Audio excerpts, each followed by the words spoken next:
কিন্তু দেখছি এখনও কেউ কেউ আসছেন শপথ নিতে।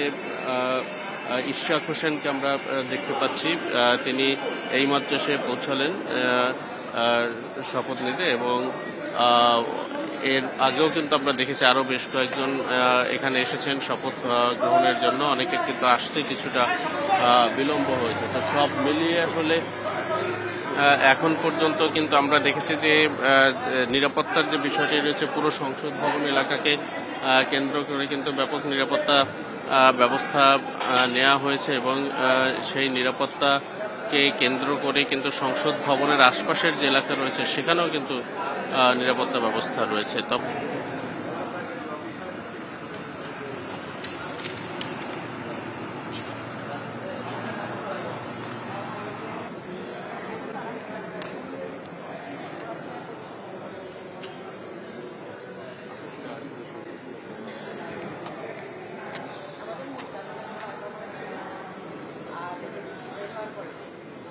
গ্লিটারের টুইন লেমন ও অ্যান্টিব্যাকটেরিয়াল ফর্মুলা বাসনকে চকচকে জীবাণুমুক্ত করে আমাদের দেয় গ্লিটার গ্যারান্টি।